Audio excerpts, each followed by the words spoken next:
আচ্ছা, কিন্তু আজকে কিছু কিছু বিষয়ে আমি কথা বলছি, একটু মনোযোগ সহকারে রাখিব নিরাপদ সব আলোর পথ। তাহলে এই কথাটা যেহেতু লেখা আছে এইখানে, তাহলে এতগুলো লোক আপনি দেখতে পাচ্ছেন আমার ভিডিওতে, কোনো লোক যে পেরেশানি আছে। এখন রাত্রি বাজে কটা ভাই? কয়টা বাজে রাত্রি?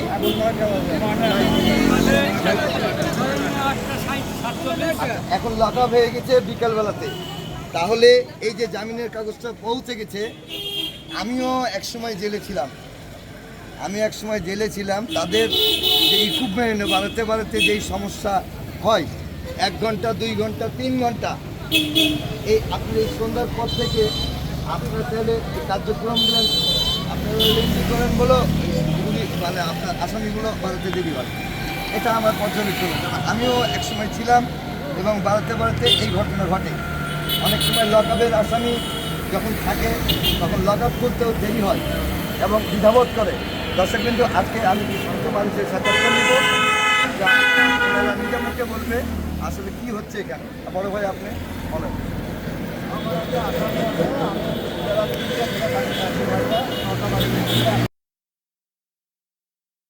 40 নম্বর সিরিয়াল বোর্ডে দেখাচ্ছে আপনার। তো এই যে আমরা কষ্টগুলো পাচ্ছি, এত কষ্ট পাওয়ার তো কোনো যুক্তিকতা নাই আপনার। আপনার বাসা? আমার বাসা অমজ বাথান। জি। আচ্ছা, দর্শক বন্ধু, আমি একাধিক এখন তাদের পর্যবেক্ষণভাবে 3টার সময় আসি তারা আছে। বলেন আপনার পরিচয়, বলেন নাম বলেন। আমার বাড়ি আমার নাম মোহাম্মদ সাইফুল ইসলাম। আমার ছেলে দাদু বলছে মোটামুটি একটার ছেলে আসি দিচ্ছে। মানে আমাদের কি বাংলাদেশে জন্মগ্রহণ করাটাই ভুল? আমাদের আপনারা বলবেন, কমেন্টে বলবেন। আমি এখানে ব্যবসা করতে আসিনি, আমি একটা জার্নালিস্ট এবং আমি একটা পত্রিকার সম্পাদক, আমি একটা অনলাইনের সম্পাদক। আজকে এই পরিস্থিতি দেখে আমি দাঁড়িয়েছি যে এই সমস্ত যে লোকগুলো আছে তাদের একটা একটা করে কথা শুনবো, আসলে কী কারণে এরা হয়রানিমূলক হচ্ছে, কারণটা কি দেখবেন, দেখে বিবেচনা করবেন। আপনি বলেন, আপনি নিচ্ছি একে একে সবার নেবো, বলেন। আমার বাড়ি বাগাতে পারা। আচ্ছা, তারপর? আমার সালের জামিন হয়েছে বেলা 11টার তো। আচ্ছা, তারপর? 11টার থেকে এখানে বসে আছি আমি, এখন পর্যন্ত আমার সওয়াল বাড়ায়নি। তাহলে এটা একটা হাস্যকরী কথাবার্তা। জেল ডিপার্টমেন্টের একাধিক লোক আছে, প্রশাসনিক লোক আছে, তারা বসে থেকে কি করে এটা আমি বুঝলাম না। 2 নম্বর কথা আছে, এখন রাত্রি হয়ে গেছে, তাদের বাড়ি শুনলেন আড়ানি, কেউ বা আরো দূরের নাটোর। তো তাহলে হ্যাঁ, তারা এরা যাবে কেমন করে? তাহলে আমাদের যারা জেল কর্তৃপক্ষ আছে, আমি বলবো তাদেরকে অনুরোধ করে যে এই সমস্ত লোক যদি বাস কিংবা ট্রেন না পায় কিংবা কোনো যানবাহন বাসায় যেতে না পায়, তাহলে ওনাদেরকে যেন পিক আপে করে নামিয়ে দেয়। এটা আমি জেল কর্তৃপক্ষকে বলবো। আর যদি তা না পারেন তাহলে অবশ্যই আপনারা টাইম শিডিউলই ছেড়ে দেবেন। এটাই আমাদের চাওয়া পাওয়া। কি বলেন, আমাদের কি এটা চাওয়া পাওয়া না? না, আমরা চাচ্ছি যে আপনি 1 বস্তা চাল দেন, আমরা খেয়ে দিয়ে এখানে থাকি। আচ্ছা, আমি আরো একজনের বক্তব্য নিব, তার বাসার ঠিকানা বলবো এবং কি জন্য এখানে ওয়েট করছে তা বলেন। আমার বাড়ি মমিনপুর, নাটোর মমিনপুর। আচ্ছা, আমার আত্মীয় এখানে আটকা আছে। আমি 1টার থেকে বসে আছি, এখন বাজে রাত 9টা। এখন আমরা খাওয়া দাওয়া না হয় যে 3 জন মানুষ বসে আছি। আমাদের পুটিয়া থেকে আরো 10 কিলোর উপরে যারা, ওখানে গাড়ি পাওয়া যায় না। আমরা ওখান থেকে কি করে যাবো এত রাত্রে? আমরা ভোগান্তি না খাওয়াতে বসে আছি আসামের জন্য। দর্শক বন্ধু, আরো একজন ভুক্তভোগীর স্টেটমেন্ট নিলাম কিংবা সাক্ষাৎকার নিলাম। তো এটাই কি মানে আমাদের এই বাংলাদেশের প্রথা? আপনি বিশ্বের যে কোনো জেলখানায় যাবেন, আমি বলছি, আমি ট্যুরিস্ট হিসেবে যেখানে সেখানে গেছি, কিন্তু বাংলাদেশের মতো কিছু সরকারি প্রতিষ্ঠানের মতো এইরকম আমি হয়রানিমূলক দেখিনি। এটা কি মানুষ সেবার কাজ? আপনি বলেন। আমি বিশেষ করে নতুন সরকার যিনি, ওনার আম্মা, আমি খুব ভক্ত ওনার আম্মার, এবং আমি তারিফ সাহেবকে বলবো যে এই বিষয়ে একটা নিরসন আনার চেষ্টা করেন। আজকে রাত্রি কয়টা বাজে, এই যে এই সমস্ত লোক কি মানুষ না? এই সমস্ত কি লোক মানুষ না? মানুষ বটে মানুষ, তাহলে তাদেরকে হয়রানিমূলক কেন করা হচ্ছে? আমি আরো একজনের সাক্ষাৎকার নেব। দর্শকবৃন্দ, আপনার বাসা বলেন। আমার মোমিনপুর। আচ্ছা বলেন, কি কারণে এখানে আসেন? আমার ছেলে আছে, আমি সকাল 6টায় বাড়ি থেকে বাড়িছি, এসে যাবেন নিয়ে এখন পরিমাণ দাঁড়ায় আছে। আমার ছেলে ভাড়া লেগে নিয়ে যাবো আমি।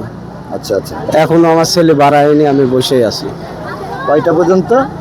সকাল 6টায় বাড়ি থেকে বাড়িছি, এসে কোর্টে যাবেন এসে যাবেন নিয়ে এখন পর্যন্ত বাসায় যায়নি। আমি ছেলে লেগে অপেক্ষা করে দাঁড়ায় আছি, এই ছেলেকে নিয়ে গিয়ে বাসায় যাবো। দর্শকবৃন্দ দেখলেন, আরও একজনের আমি সাক্ষাৎকার নিলাম। কি কারণে, কি বিষয়ে এতগুলো মানুষ হয়রানি হচ্ছে আমি জানতে চাই। আমি জেল কর্তৃপক্ষকে জানতে চাই যে আসলে কারণটা কি। ভাই আপনি বলেন তো একটু। আমি পবা থেকে এসেছি, 3টের সময় থেকে এখানে অপেক্ষা করছি। 6টার টাইমে আসামি ছাড়ার কথা। এর আগেও আমরা দেখছি, আমরা নিজেও জেলে ছিলাম, মাগরিবের আজানের আগেই সব কয়েদিকে খালাস দেওয়া হয়, কিন্তু এখানে এবার ব্যবস্থাপনা দেখলাম যে খুবই মানে আইনের কোনো নিয়ম কারণই নাই। মানে এটা প্রায় কারা কর্তৃপক্ষর দায়ী। এটা বহুজন এখানে ভুক্তভোগী আছে, ওরা অনেকক্ষণ থেকে অপেক্ষা করছে, অনেক দূরে দূরে বাসা। এটা কিন্তু একটা সুষ্ঠু সমাধান চাই। এমনই সুস্থ সমাধান আমরা চাই। আমি একটা জেল কর্তৃপক্ষকে বলবো, ভাই একটু প্লিজ প্লিজ ভাই, দুটো কথা বলবো, দুইটা কথা বলবো ভাই। আপনি একটা জেল কর্তৃপক্ষ, আপনি একটা বড় ভাই, একটু কথা বলবো, একটু আসেন। আপনারা যদি এরকম আচরণ করেন, আমরা কার কাছে জবাবদিহি করবো বলেন? আপনারা বলেন, আমাদের ভ্যাট ট্যাক্স সহ আপনাদের পরিবার চলে, অথচ আমরা যদি একটা কথা বলতে চাই, কেন আমি কথা বলতে পারবো না বলেন? আপনাদের সাথে দুটো কথা বলা কি আমার অপরাধ? এটা বলেন। আসসালামু আলাইকুম, একটু আপনার সাথে কথা বলবো। হ্যাঁ ভাই, সরি ভাই। হ্যাঁ দেখেন,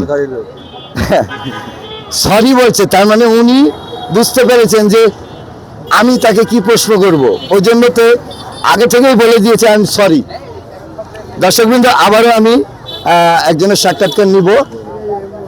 এই যে এই যে এই যে এই আপুটা বসে আছে, কি কারণে আমি একটু কথা বলি, একটু কথা বলি।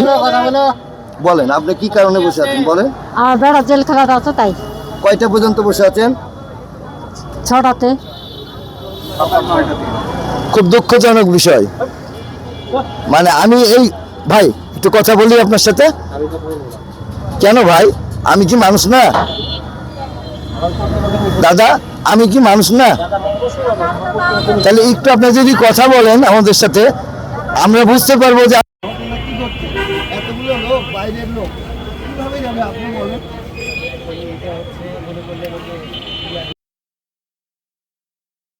তাহলে ভিতরে দিবে, তারপর স্যার এটা কথা হলো ভাই, বলেন বড় ভাই, এটা এটা এটা এটা কি কথা বলেন? এতগুলো মানুষের কি আপনাদের যদি ভাই বোন হতো বলেন, তাহলে আপনি কি এই জিনিসটা প্রতিকার চাইতেন না? আচ্ছা দর্শক বন্ধু, এদের সাথে আসলে কথা আমাদের সাথে বলবে না, এটাই স্বাভাবিক। আরো কিছু ভুক্তভোগীর আমি কথা বলবো। আচ্ছা আপনি একটু আমাকে বলেন যে কি কারণে এখানে দাঁড়িয়ে আছেন, আর কয়টা পর্যন্ত দাঁড়িয়ে আছেন, আর বাসা কোথায় সর্বপ্রথম বলবেন। আমার বাসা তাহিরপুর পুটিয়া থানা। আমার স্বামী 3 মাস থেকে জেলে, আজ জামিন পাইছে। আমি সকাল 12টা থেকে এটি এসে বসে আছি, বললো যে সন্ধ্যার সময় ছুটি হবে, জামিন দিয়ে দিবে। এখানে লেখার অপেক্ষা করেছিলাম, তো লেখা দেখে দেখলে যে জামিন হয়েছে, কিন্তু বসে থাকা এ পর্যন্ত কোনো খবরই নেই। 1 ঘন্টা পর পর 2-3 জন আসছে, কিন্তু টাকা থাকা পুলিশে জিজ্ঞেস করলে পুলিশ কয় যে রাত 11টা বাজবি, 12টা বাজবি। এভাবে বসে আছি। 3টা বাচ্চা বাড়িতে আছে, খুব কান্দাকান্দি করছে, ছোট ছোট বাচ্চা থেকে আমি আসিছি। খুব লজ্জাকর বিষয়। আমি মনে হয় আর বেশিক্ষণ ভিডিও ধারণ করতে পারবো না, কারণ এদের যে আচরণ, এই আচরণ বিধি যদি মানে খারাপ লাগে আমাকে, আমি জানতে চাই কি কারণে এই হয়রানিমূলক এই সমস্ত লোকের দেখেন এতগুলো লোক কি কারণে দাঁড়িয়ে আছে এটা বলেন। আপনারা আমাকে এটুকুন বলেন যে এরা কি জন্য দাঁড়িয়ে আছে, কি এটা কি চিড়িয়াখানা? আপনি বলেন এটা কি জাদুঘর না কি এটা? আমি বলতে চাই মুরব্বী আসসালামু আলাইকুম, একটু বলেন তো আপনি কয়টার দিকে এখানে আসছেন? এখানে 5টার সময় আসছি, 5টার সময় এসে এখানে দাঁড়া আছে, আমার ছেলে আছে আসবে বলে। এখন রাত বাজে কত প্রায় 9-10টা বাজতে চললো, এখনো কোনো খবর নাই। আচ্ছা আচ্ছা দুপুরে ওই সকালে বাড়িতে খাওয়া এসে ওই খাওয়া অবস্থায় আছি। এখনো যে দোকানে যে একটা জিনিস আনতে যাবো তাও যেতে পারছি না। বলেন বাসা কোথায়? বাসা আমার থানা চারঘাটে, আমার বাসা হচ্ছে বালাদিয়ার। এখন আপনারা বলেন এই যে চারঘাটের মানুষ, নাটোরের মানুষ, এই যে চারঘাটের যারা লোক আছে, তারপরে নাটোরের যারা লোক আছে, তারা কিভাবে যাবে বাসায়? এই প্রশ্নটা আমার জেল কর্তৃপক্ষের কাছে।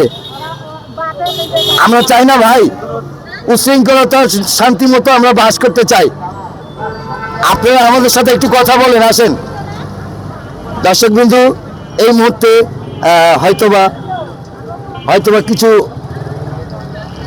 লোক বাড়াচ্ছে এবং কিছু আসামি বাড়াচ্ছে, আমরা দেখতে পাচ্ছি।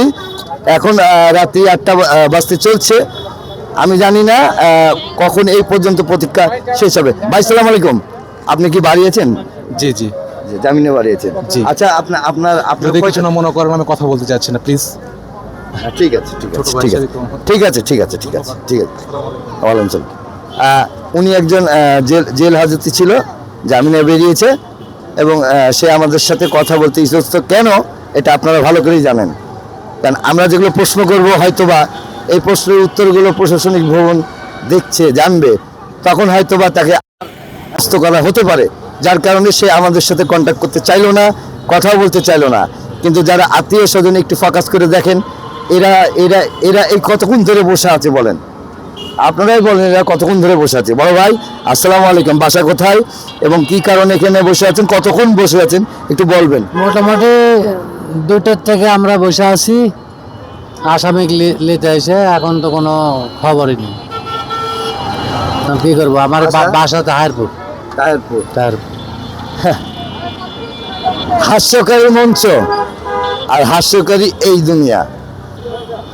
বলে না যে কবরে আযাব হবে, না, দুনিয়াতেই আযাব হবে। আমি এ বিষয়ে আর কোনো কথা বলতে চাই না। দর্শক বন্ধু, আজকে এই প্রতিবেদনটা আমি এখানেই শেষ করব। আজকের খবর থেকে আমি বাইজিৎ, সম্পাদক বলছিলাম, রাজশাহী জেলখানা থেকে, জেলের গেট থেকে। ধন্যবাদ দর্শক বন্ধু আমার এই চ্যানেলের সঙ্গে থাকার জন্য।